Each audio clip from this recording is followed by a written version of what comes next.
अब नोटिस किसके किसके नाम की आती है वो तो अभी एक अलग विषय है, लेकिन फिलहाल जो स्थिति बनी हुई है 25 से 50%, बड़े ये आश्चर्य की बात है। और इसमें चीन को राहत है जो सीधे कॉम्पिटिटर है अमेरिका का। और जिस तरीके से शुरुआत में ट्रंप ने किया और तुरंत चीन ने रेसिप्रोकल टैरिफ उस पर अप्लाई किया, तुरंत उनका जवाब दिया कि जैसे को तैसा, तुम हम पे टैरिफ लगाओगे हम तुम्हें छोड़ेंगे नहीं। लेकिन मोदी जी उस समय भी मौन रहे, चुपचाप रहे, बिल्कुल भी बोलने की हिम्मत नहीं जुटा पाए।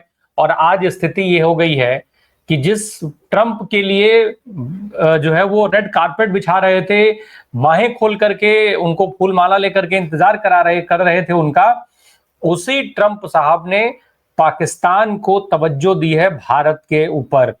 वो पहले भी देते रहे हैं, इसके पहले आसिफ मुनीर को बुलाया और उस टेबल पर प्रधानमंत्री नरेंद्र मोदी को बुला करके बैठाना चाहते थे। और खैर वो समय पता नहीं कहां से, मैं इस चीज को मानता हूं कि कैसे शायद भगवान जगन्नाथ ने मोदी जी को उस समय ऐसी सद्बुद्धि दी जिसकी वजह से वो जगन्नाथ भगवान की शरण में आ गए, लंच के टेबल पर नहीं गए। ये शायद मैं इसको देश के लिए भगवान जगन्नाथ का आशीर्वाद मानता हूं कम से कम, कि आसिम मुनीर के साथ टेबल नहीं शेयर कर ली उन्होंने जाकर के। ये भी एक बड़ी चीज थी। ओम सैनी सर, ये पूरा खेल जिस तरीके से चल रहा है, ट्रंप लगातार टैरिफ को लेकर के भाई सीजफायर पे कहते रहे, फिर उन्होंने ये भी कह दिया कि भाई आप रूस से तेल मत खरीदिए, फिर वो कह रहे थे कि सीजफायर को क्रेडिट नहीं दिया जा रहा है। नोबेल के लिए उनको पाकिस्तान का जनरल जो है जाकर के वो आतंकियों का आका जाकर के और रिकमेंड कर देता है, और वो वही उम्मीद भारत से चाह रहे थे। अब मोदी जी की जो नस दबी हुई है, अडानी जी का गला वहां पर उन्होंने पकड़ रखा है कि छोड़ेंगे नहीं, जब चाहेंगे जितना चाहेंगे दबाते रहेंगे, और जितना वो दबाएंगे मोदी जी उतना झुकते जाएंगे। तो इन सब में देश कहां खड़ा है सर? मोदी जी के, जैसा अभी अखिल स्वामी सर कह रहे थे कि एक तरफा प्यार में सब लुटाते जा रहे हैं, तो मोदी जी के इस एक तरफा प्यार की कीमत तो देश चुका रहा है। मोदी जी का व्यक्तिगत क्या है इसमें? धन्यवाद कहते हैं, शायद ही म्यूट हो जाता है।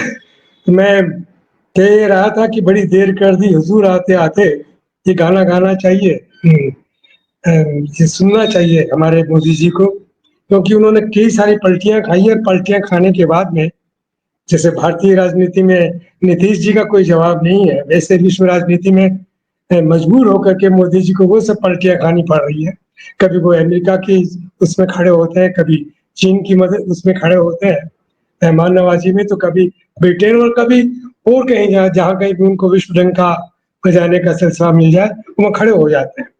भारतीय राजनीति का और भारतीय विदेश नीति का जिस तरह का रूप बना हुआ था, और जो जिसके जन्मदाता पंडित नेहरू और बाकी लोग जिन्होंने आगे बढ़ाया इसको, नरसिम्हा राव तक, अटल जी तक, तो वो एक अलग सीन था। अब ये दुनिया जिस तरीके से बटी हुई है, एक तरफ पूंजीवादी गुट बैठा हुआ है जिसके मालिक बने बैठे थे ये सीटों नाटो के मुल्क, और एक तरफ समाजवादी मुल्क, सब नष्ट हो गए सारे के सारे, सब पुतिन साहब बचे हैं। तो पुतिन साहब को इस चारों तरफ से समझते हैं कि यही समाजवादी मुल्कों के रिप्रेजेंटेटिव है, तो इनसे बात कर ली जाएगी तो बात बन जाएगी।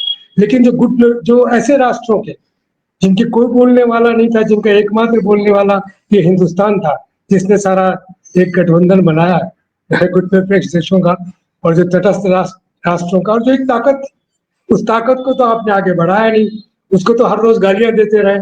70 साल में क्या कर दिया, नेहरू ने क्या कर दिया, गांधी ने क्या कर दिया, राजीव ने क्या कर दिया, नरसिम्हा राव ने क्या कर दिया। आज जब कुछ करने की बात आ रही है तो फिर आप झूठ बोल रहे हैं, फिर आप झूठ उंगली दिखा करके कह रहे हैं कि ये मेरे देश के ये किसान, ये पशुपालक, ये इन सब के हितों के लिए मैं कुछ नहीं होने दूंगा, इनके लिए मैं अपने सब कुछ दांव पे लगा दूंगा।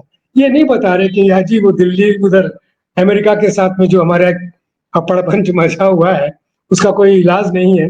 अब मैं, लेकिन मुझे अब ये खामोशी तोड़नी पड़ेगी। तोड़नी क्या पड़ेगी? अपने आप टूट जाएगी। तो ऐसी स्थिति में जो दृश्य बन रहा है वो ये बन रहा है कि आपको मजबूरी में इससे ज्यादा किसी देश की संप्रभुता का अपमान होने का सिलसिला बनता नहीं है, जिसके अंदर एक तरफ जिस तरीके से ट्रंप अपनी दादागिरी दिखाते हैं, 25 से 50 करते हैं, और बिल्कुल ये इस भाव के अलावा मैं किसी भाव पे नहीं दूंगा, और कोई अगर दूसरा तुमसे वो करेगा तो मैं उसको करने नहीं दूंगा। ये क्या क्या कौन सी पॉलिटिक्स है? ये यूएनओ किस लिए बनाई थी? इसलिए बनाई थी क्या कि ट्रम्प साहब के हुक्म चलते रहे और यूएनओ में बैठे हुए लोग कुछ ना कर सकें, दूसरे राष्ट्र कुछ बोल ना सके, कुछ कह ना सके। तो बड़ा बड़ा हास्यास्पद दृश्य है पूरे, और बड़ा खतरनाक दृश्य है। इससे निपटने के लिए इस वक्त मेरा ख्याल है कि जैसी हमारी विदेश नीति रही थी पहले, इनको छोड़ दीजिए 11 साल को, वही एक माकूल जवाब था, जो अपने आप को अपने साथ-साथ में जो नवविकसित राष्ट्र हैं, उनको भी अपने साथ में लेकर के आगे चलने का सिलसिला था। वो नहीं है, अब आज जैसा सिलसिला बन गया है, इसको जवाब देने के लिए जैसे आप सेतु बना रहे हैं कि कहीं चीन में किसी को भेज रहे हैं और रूस में किसी को भेज रहे हैं, वो तो अब करना पड़ेगा, लेकिन करना पड़ेगा तो उसके आपके हिसाब से तो होगा नहीं, अब तो उनके हिसाब से होगा। चीन जैसा चाहेगा वैसा आपको करेंगे तो चीन आपकी मदद के लिए कुछ बात कह सकता है।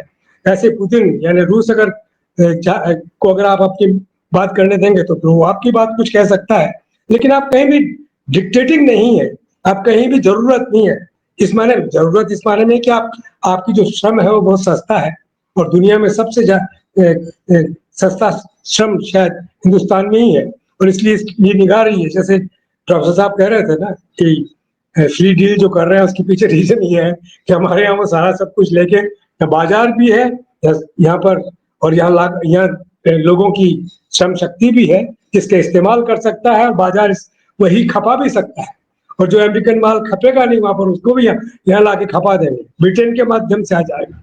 तो इन हालात के अंदर जो कुछ हमारे प्रधानमंत्री बोल रहे हैं, ये अब ऐसा चलने वाला है नहीं, और इसका ठीक ठीक जवाब मेरा ख्याल है कि इंडिया गठबंधन जो दे रहा है और जिस तरीके से कदम कदम पे पकड़ रहा है, ये एक जरिया है।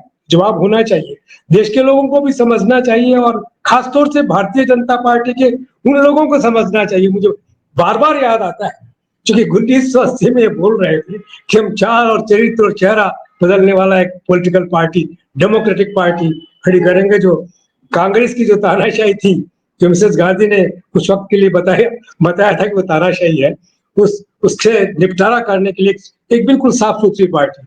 आज कहाँ है सब कुछ? जब सारी भारतीय जनता पार्टी की सियासत देखते हैं तो सब कुछ पीछे पीछे चलता हुआ नजर आता है। कहीं भी ऐसा नजर नहीं आता कि कहीं कोई बोलने वाला होगा वहां पर। कभी गडकरी जी से कोई कुछ हल्का सा संकेत मिलता है कि वो कुछ बोलने का सिलसिला पैदा करेंगे, पार्टी को जिंदा करने की चेष्टा करेंगे, लेकिन बाद में पता लगता है वो भी कुछ नहीं। मुझे लग रहा है कि ये जो सारी कवायद चल रही है प्रधानमंत्री की, ये सारी कवायद देखिए उसके क्या नतीजे निकलते हैं, वरना तो जिस तरीके से हमें डांट फटकार के पहले 25 से 50 और उसके बाद में और कुछ किया है उसके लिए और टैरिफ लगाएंगे, ये सारा सिलसिला चलता रहे। जी।